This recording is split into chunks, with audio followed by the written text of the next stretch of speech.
በአእምሮህ የምትመኛትና የምታልማት አንድ አይነት የህይወት ስሪት አለች። ምናልባት በየቀኑ አታስባት ይሆናል፣ ነገር ግን ፈጽሞ እንደማይዘጋ ገጽ ሁልጊዜም ከአእምሮ ጀርባ ተቀምጣለች። ማለዳ የምትነቃባት፣ የጀመርከውን ነገር ዳር የምታደርስባት፣ እንዲሁም ትክክለኛው ጊዜ እስኪመጣ መጠበቅህን ትተህ የተንቀሳቀስክበት የህይወት ስሪት። የሚገርመው ግን በአንተና በዚያች የምትመኛት ማንነትህ መካከል ምን እንደቆመ ጠንቅቀህ ታውቃለህ። እሱ ገንዘብ አይደለም፣ ጊዜ አይደለም፣ ወይም እስካሁን ያላገኘኸው እድል አይደለም። ይልቁንም በየቀኑ ቀላሉን መንገድ ለመምረጥ መወሰንህ ነው። ይህ ደካማ ስለሆንክ ወይም ግድ ስለማይሰጥህ አይደለም። ነገር ግን ምቾት በሕይወቱ ውስጥ የምታገኘው እጅግ አሳማኝ ውሸታም ስለሆነ ነው። ይህን ውሸት ለረጅም ጊዜ ስታዳምጥ በመኖርህ ድምፁ የራስህ ድምፅ መምሰል ጀምሯል። ሰዎች ጥፋተኛ ያልሆኑ ነገሮችን በመውቀስ ብዙ ጊዜ ያባክናሉ። አካባቢያቸውን፣ አስተዳደጋቸውን፣ የሚኖሩበትን ከተማ ወይም ገና በጊዜ ያልተደገፏቸውን ሰዎች ያማርራሉ።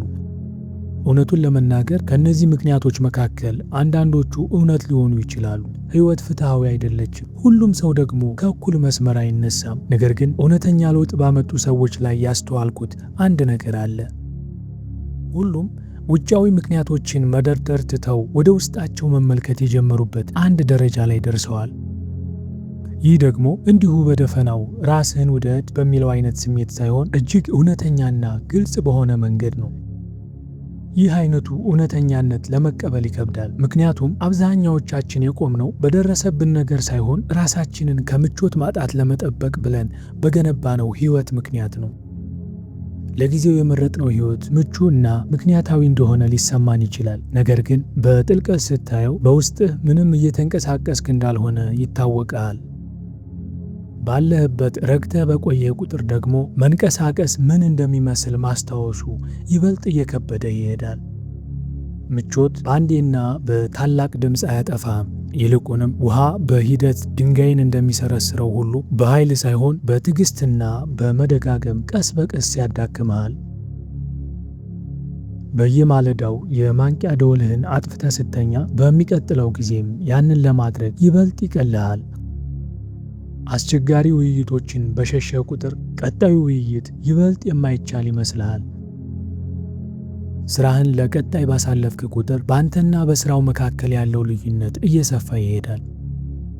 ስራውን ላለመስራት ለራስህ የምትነግረው ሰበብ ደግሞ ይበልጥ ዝርዝር፣ አሳማኝና እውነት መስሎ ይታያል። በመጨረሻም አንድ ቀን ያ የፈጠርከው ሰበብ በጣም ጠንካራ ከመሆኑ የተነሳ ሰበብ መሆኑን ራሱ ትረሳዋለህ። ይህም እውነተኛ ማንነትህ እንደሆነ ማመን ትጀምራለህ። ነገሮችን ሊሰራ ሲል የሚተው ወይም ችሎታ ያለው ፍሬ ሳያፈራ የቀረ ሰው እንደሆንክ ታስባለህ። ይህ በአእምሮህ ውስጥ ተደብቆ የሚቀመጠው እምነት ደግሞ ምቾት የሚሰጥህ እጅግ አደገኛው ነገር ነው። ጥንታውያን ጠቢባን የተረዱት ነገር ግን ብዙ ሰዎች የተሳሳቱበት አንድ እውነት አለ። ሰዎች ታላላቅ የጥንት መሪዎችንና አስተማሪዎችን ሲመለከቱ ዋናው አስተሳሰባቸው ስሜት አልባና ግዴለሽ መሆን ብቻ ይመስላቸዋል። ነገር ግን እውነቱ ይህ አይደለም። እነሱ ሊነግሩን የሚፈልጉት ነገር በሕይወት ውስጥ የሚወሰነው ነገር ሁሉ መነሻው ያንተ ውስጣዊ ዓለም መሆኑን ነው። ከነዚህ ጠቢባን መካከል አንዱ በጥንት ዘመን በባርነት ቀንበር ውስጥ የነበረ ቢሆንም በተለምዶ ከሚታወቀው ነፃነት ውጪ ስለ ሰው ልጅ ውስጣዊ ኃይል ከብዙ ነፃ ሰዎች ይልቅ በግልጽ ጽፏል። ምክንያቱም ምቾት አንተ እንድትረሳው የሚፈልገውን ነገር እርሱ ተረድቶት ነበር። በአሁኑ ቅጽበት ባሉ ነገሮች የምታደርገው ነገር ብቻ ሁልጊዜም በአንተ ቁጥጥር ስር ያለ ብቸኛው ነገር መሆኑን። ችግሩ ግን ምቾት የአሁኑን ጊዜ ለዘላለም የምታርፍበት ትክክለኛ ቦታ አድርጎ እንዲሰማ ማድረጉ ነው። ተራውን ነገር በሙቀት ስለሚሸፍነው ልዩ መሆን ለአንተ አላስፈላጊ መስሎ ይታያል። የምትፈልገው ደህና መሆን ብቻ ከሆነ የምታገኘውም ያንኑ ተራ ሕይወት ብቻ ነው። ነገር ግን ምቹና ምንም እድገት በሌለው ሕይወት ውስጥ የሚኖሩ አብዛኛዎቹ ሰዎች ያንን ሆን ብለው አልመረጡትም። ይልቁንም ሕይወቱ ራሱ ነው የመረጣቸው። የተሻለ ጊዜ እስኪመጣ ድረስ በመጠበቅ ላይ ሳሉ ያ ምቾት በዙሪያቸው ተከማቸ። አሁን ግን ወደ ሕይወታቸው ሲመለከቱ መሆን ከሚፈልጉት ማንነት እጅግ ባነሰና የእነርሱ ባልሆነ ሕይወት ውስጥ ራሳቸውን ያገኙታል። ታዲያ በዚህ ጉዳይ ላይ ምን ማድረግ አለብህ? መልሱ ማለዳ 11 ሰዓት ላይ ተነስተህ በቀዝቃዛ ውሃ መታጠብና በድንገት ሁሉም ነገር እንዲቀየር መጠበቅ አይደለም። ዋናው ነጥብ ከዚያ የላቀና ከበድ ያለ ነው። በየቀኑ በእውነት በሚያስፈልግህ እረፍት መስሎህ በምትሸሸው ማምለጫ መካከል ያለውን ልዩነት መለየት መጀመር አለብህ። ስልታዊ በሆነው ትዕግስትና ፍርሃት መረጋጋትን ተከናንቦ በሚያመጣው ማመንታት መካከል ያለውን ልዩነት ለይተህ እወቅ። ይህንን መለየት የምትችለው አንተ ብቻ ነህ። ምክንያቱም በማንኛውም ቅጽበት ከእነዚህ ውስጥ የትኛውን እያደረግክ እንደሆነ የምታውቀው አንተ ብቻ ነህና። ከምቾት ጋር የሚደረገው ውጊያ በአንድ ትልቅ ክስተት አይሸነፍም። ይልቁንም ማንም በማያያቸው ትናንሽ ምርጫዎች ውስጥ ነው የምታሸንፈው። ልታደርገው በማትፈልግበት ቅጽበት ኮምፒውተርህን ከፍተህ መስራት ስትጀምር ታሸንፋለህ።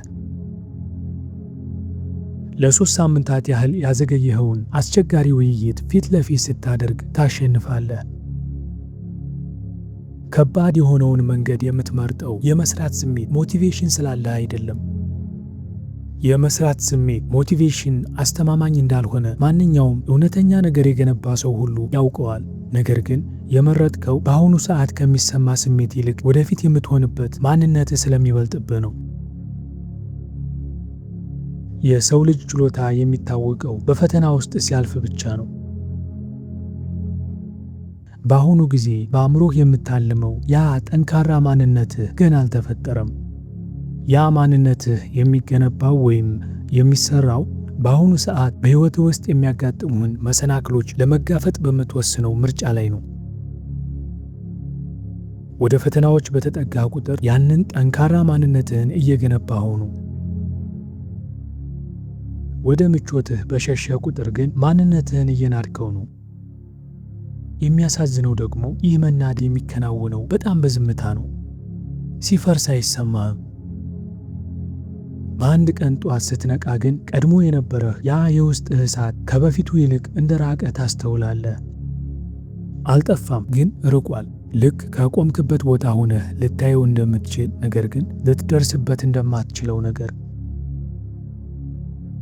እውነተኛው ትግል ይህ ነው። ትግሉ ከወቅታዊ ሁኔታዎች፣ ከመጥፎ ዕድል ወይም በአንተ ካላመኑ ሰዎች ጋር አይደለም። ትግሉ ከእምቅ አቅምህ በታች መኖርን እንደ ደህንነት እንዲሰማ ከሚያደርገው የገዛ ማንነትህ ክፍል ጋር ነው። ተስፋ መቁረጥን እውነታን መቀበል እንደሆነ አድርጎ ከሚያቀርበው የአእምሮ ክፍል ጋር ነው።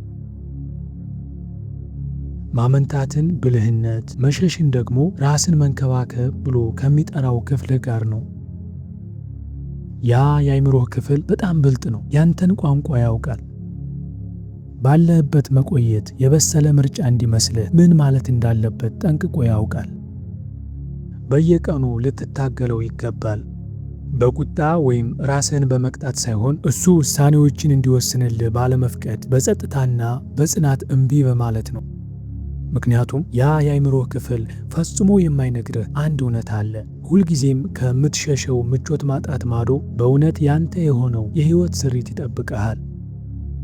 ፍጹም ችግር የሌለበት ሳይሆን ነገር ግን እውነተኛ በላብህ ያገኘኸውና የተሻለ ጊዜ እስኪመጣ ድረስ በመጠበቅ ላይ ሳለህ በድንገት የተከሰተ ሳይሆን አንተ ራስህ የገነባኸው ሕይወት። ወደዚያ ግብ የደረሱትና በአሁኑ ማንነታቸውና መሆን በሚፈልጉት ማንነት መካከል ያለውን ልዩነት ማጥበብ የቻሉት ሰዎች የተለዩ አይደሉም። ይበልጥ ተሰጥኦ ያላቸው የታደሉ ወይም ዕድለኛ የሆኑ ሰዎች አይደሉም። እነርሱ የደረሱት ባለህበት ረግተህ የመቆየት ስቃይ ከመለወጥ ፍርሃት በላይ ከብዶ የሚታይበት ደረጃ ላይ ስለነበሩ ነው። እውነቱ ይኸው ነው። ሙሉ ምስጢር እዚህ ላይ ነው። ይህ የመወሰኛ ደረጃ ለእያንዳንዱ ሰው የተለያየ ቢሆንም ምርጫው ግን ያው አንድ ነው። አብዛኛዎቹ ሰዎች የማይረዱት ነገር ቢኖር የመጀመሪያው እርምጃ ፈጽሞ ጥልቅ አለመሆኑን ነው።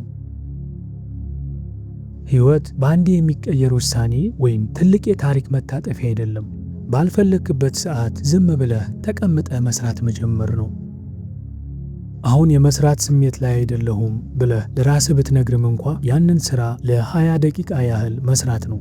ምክንያቱም የመስራት ጉልበት ሞመንተም አንተ ስሜት ውስጥ እስክትገባ ድረስ አይጠብቅም።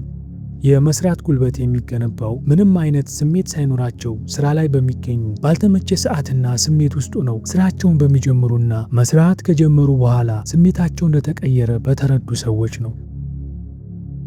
ምቾት ፈጽሞ ይህንን አያስተምርም። ምክንያቱም ምቾት ምንጊዜም ቢሆን ፈጽሞ ፍጹም የማይሆኑ ሁኔታዎችን እንድትጠብቅ ያደርጋል።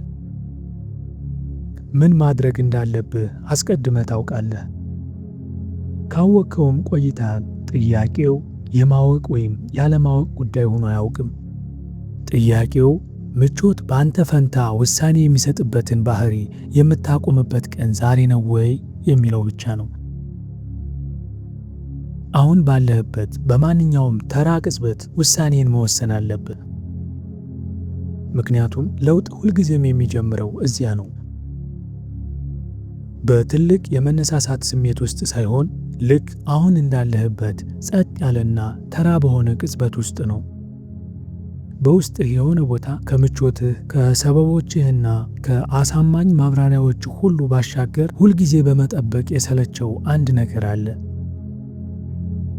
ብቸኛው ጥያቄ ዛሬ ያንን ድምፅ ትሰማዋለህ ወይ የሚለው ነው።